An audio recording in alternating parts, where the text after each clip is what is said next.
Más información en XFN Noticias. Nos encontramos con Alberto Fornansky Goldstein, embajador de Colombia en España. Ante todo, muchas gracias por recibirnos. ¿Qué supone para el gobierno colombiano haber llegado a esta instancia, luego que durante este gobierno conllevase más de 4 años de negociaciones la firma final del acuerdo con la FARC?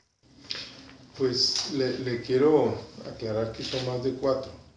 Realmente han habido muchos intentos en gobiernos anteriores de llegar a un acuerdo y conversaciones en algunos casos algo avanzadas, y en este caso son casi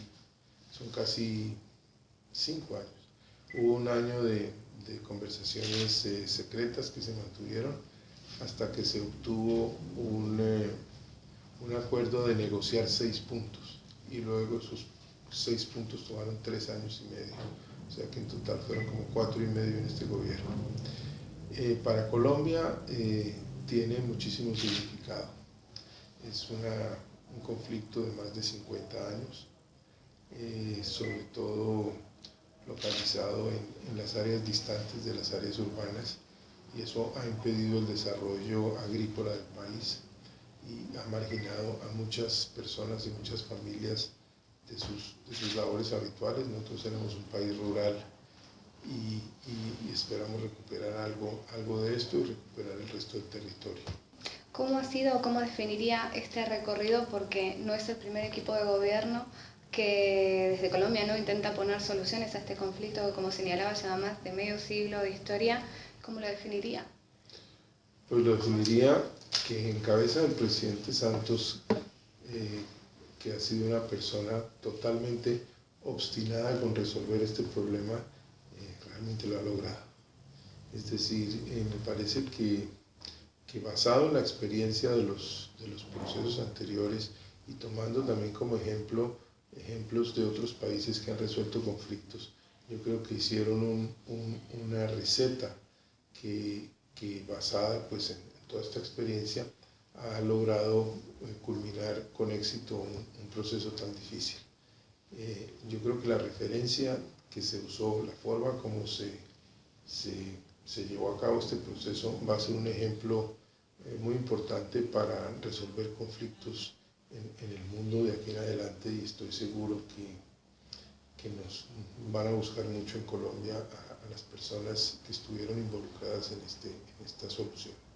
Señor embajador, ¿por qué cree que en este caso sí se ha logrado llegar a un acuerdo? Siento que otras veces ha sido un intento o varios intentos fracasados.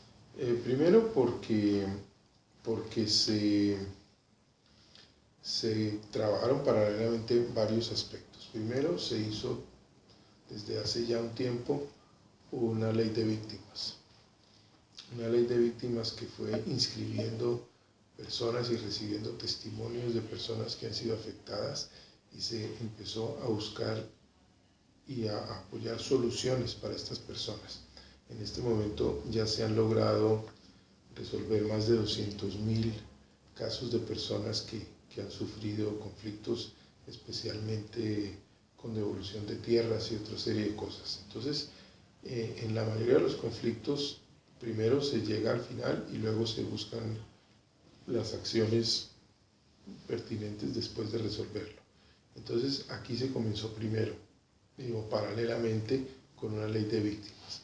Igualmente, se buscó cómo blindar un sistema de justicia que fuera satisfactorio para las entidades internacionales de justicia, la Corte Penal, las Naciones Unidas, y que se propusiera un sistema para poder cubrir todos los aspectos del conflicto, y se logró el sistema de justicia transicional para resolver este conflicto, de manera que cuando se llegó al final ya hay un sistema de justicia preparado para actuar sobre cómo resolver los casos de las personas involucradas, no solamente de los alzados en armas, sino también de los miembros del ejército que han sido involucrados en temas de justicia.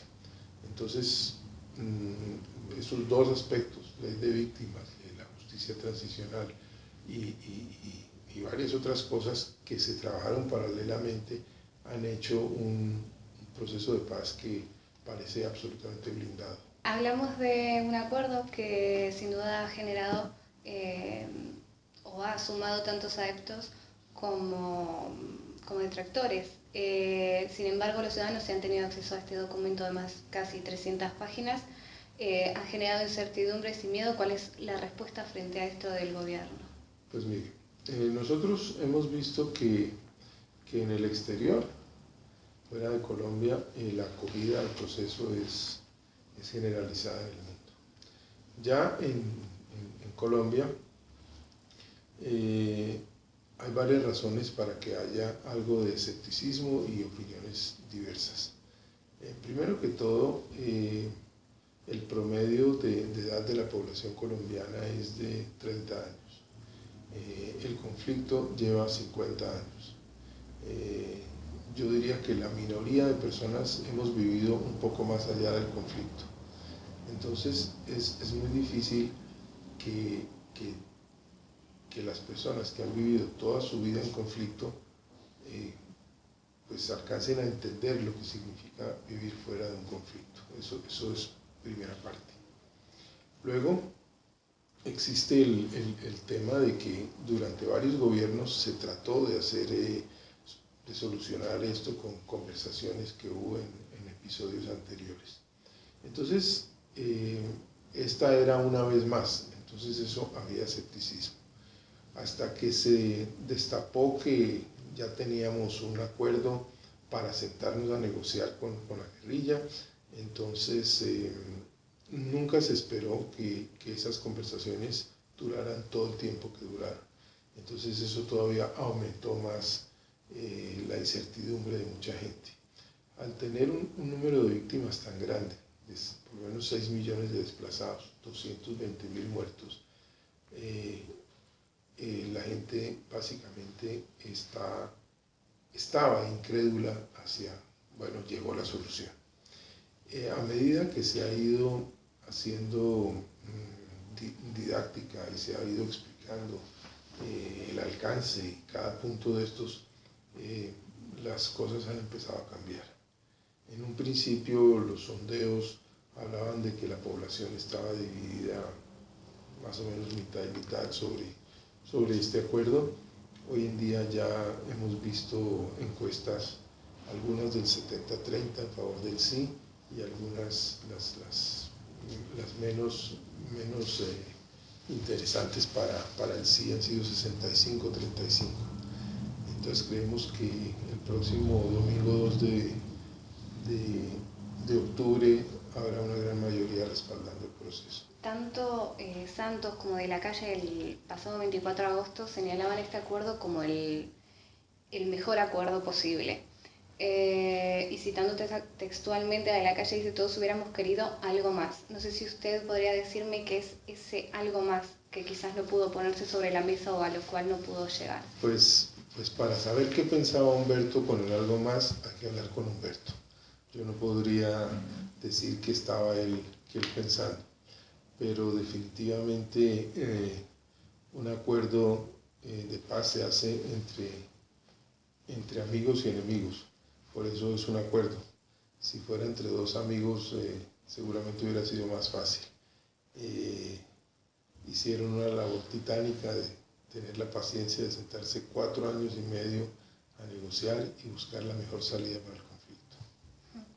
Desde el Estado hablan de justicia restaurativa, de transición, sin embargo hay quienes no hacen una lectura positiva de ello y gran parte de la población ha hablado o ha manifestado el deseo de justicia vengativa, si vale este término, ante tantos años, ¿no?, de dolor que ha vivido, ha transitado Colombia. ¿Cómo se ataja este dilema desde el gobierno de Santos? Pues el término que se le ha dado es justicia transicional. Y la justicia transicional es una justicia que se buscó para darle salida al conflicto.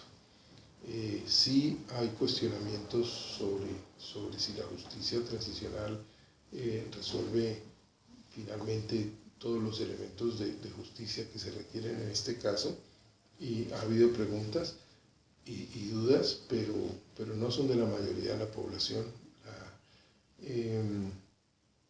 Durante el conflicto, durante las conversaciones en La Habana, el Estado llevó a la mesa de diálogo muchos estamentos de la sociedad colombiana.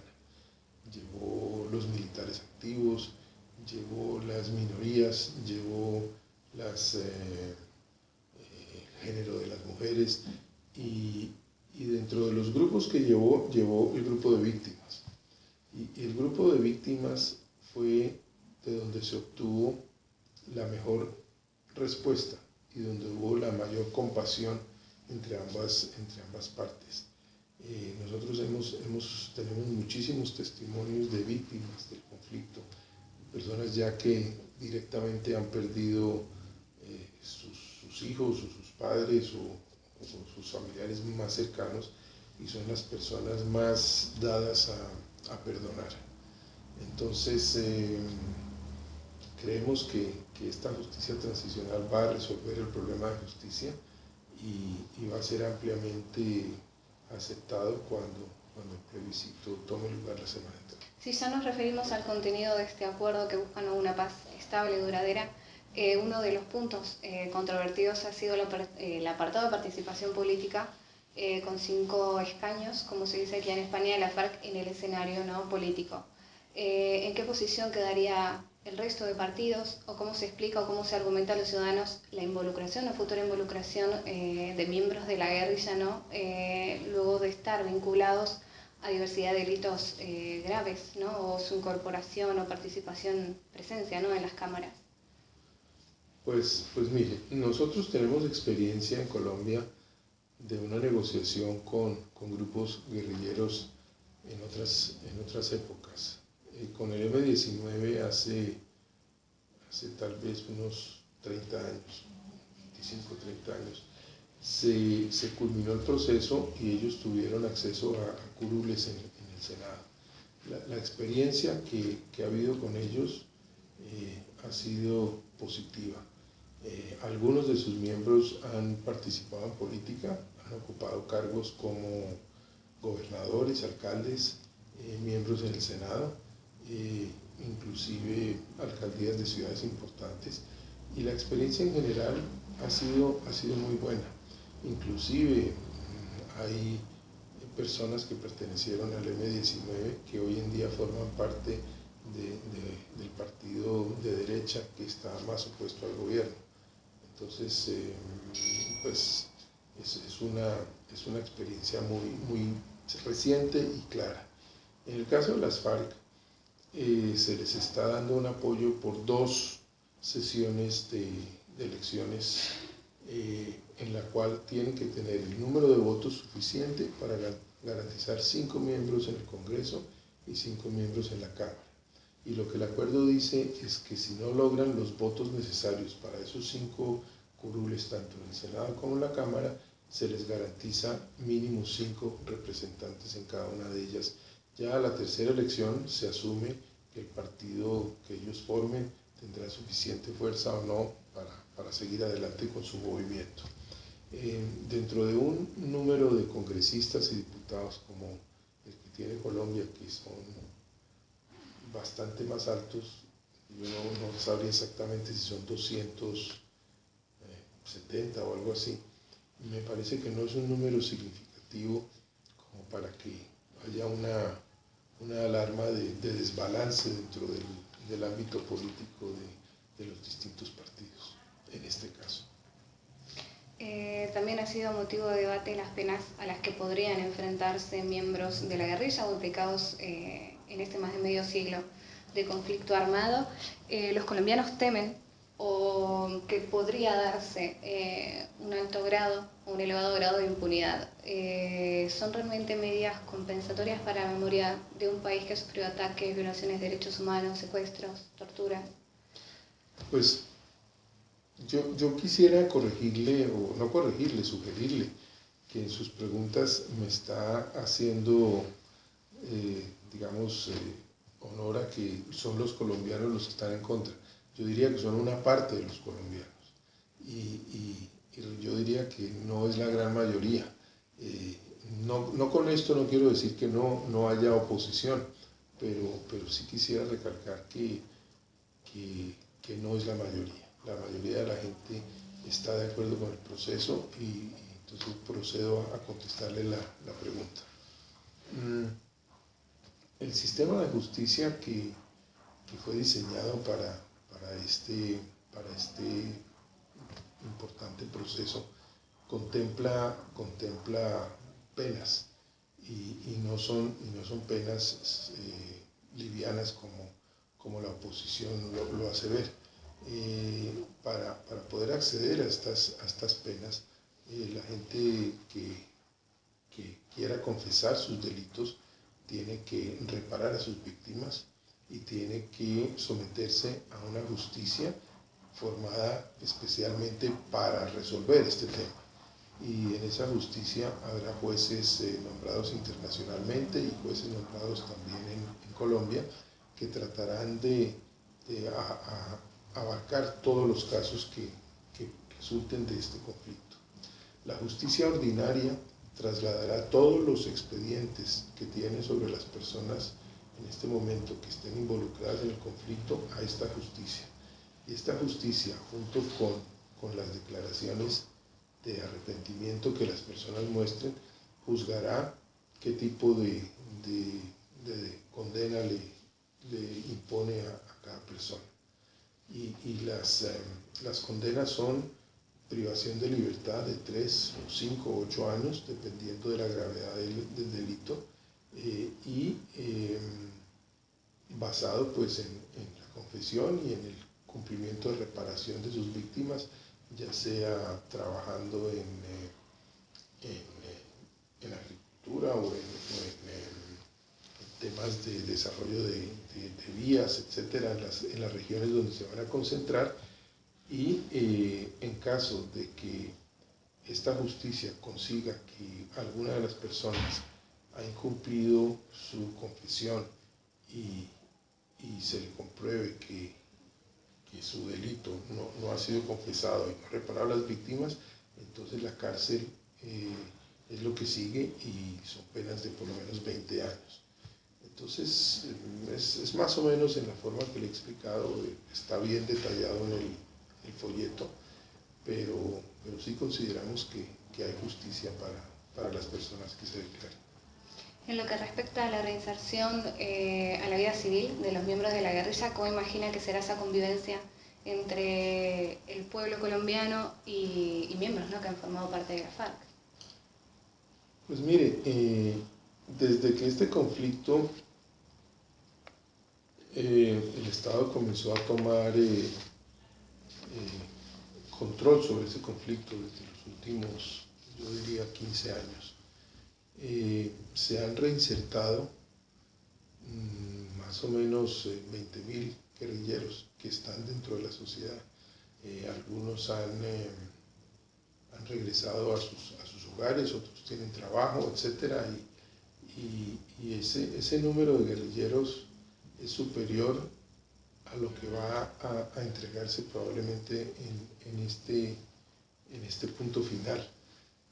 Seguramente será de una forma igual que ha sucedido con estos 20.000 que se han entregado durante todo el proceso. Bueno, otro punto controvertido de este acuerdo, debatido, cuestionado por la gente, es cómo se llevará a cabo esa fin o intentar poner solución a la producción o comercialización de drogas ilícitas. ¿Cómo va a afrontar el gobierno de Santos este gran desafío? Pues mire, dentro de los puntos negociados, la guerrilla estuvo de acuerdo en buscarle salida a los cultivos ilícitos, buscando reemplazar los mismos, y se comprometen en retirarse absolutamente de este negocio. Colaborar con el desminado. El desminado fue colocado en muchos lugares para proteger las plantaciones de la hoja de droga y darle pues seguridad a sus cultivos. Otro de los aspectos que el tratado tiene es buscar el desminado, y se piensa que que se puede lograr en 5 años. Entonces, si los guerrilleros dejan pues con la entrega y con el proceso de paz, se retiran de este proceso, de esta agricultura y de proteger esto, pues creemos que se va a disminuir muchísimo la producción de hoja de coca y con la ayuda de ellos seguramente será mucho más fácil enfrentar a las bandas criminales que se dedican a esto. Millones de hectáreas serán liberadas, lo que probablemente ofrecerá a la economía de Colombia una gran oportunidad de crecimiento. Para ello se ha dicho ya que contarán con grandes inversiones que provienen del extranjero. Pues hay más o menos 3 millones de hectáreas que se van a dedicar a proyectos de agricultura, en microproyectos, en cooperativas y seguramente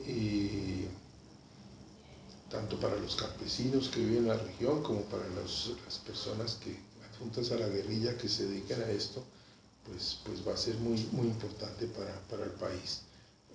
Nosotros tenemos unas tierras muy aptas para la agricultura, es un país que importa muchísimos cereales, más o menos 9.000 millones de toneladas, y es un momento perfecto para sustituir cultivos y aumentar la agricultura. Si ahora le señala la fecha 2 de octubre, ¿qué le sugiere esta fecha? ¿Qué es lo que espera? Nosotros esperamos que el 2 de octubre el plebiscito se lleve a cabo en las mejores, digamos, se haga totalmente en paz, como así va a ser, y que su resultado sea ampliamente en favor del sí. A la espera del resultado del referendo del 2 de octubre, esa paz ansiada no sería completa. Quizás queda mucho trabajo por delante y asuntos o problemas que tratar o solucionar con el resto de grupos armados que no han formado parte de este acuerdo, como por ejemplo el Ejército de Liberación Nacional. ¿Cómo, cómo se atajará ese trabajo pendiente de ahora en adelante? Pues mire, con las FARC el conflicto ha terminado. La firma de la paz el 26, el próximo lunes, y con el referéndum está terminado. Colombia tiene un ejército numeroso e importante, igualmente una fuerza de policía, que podrá dedicarse a otras actividades.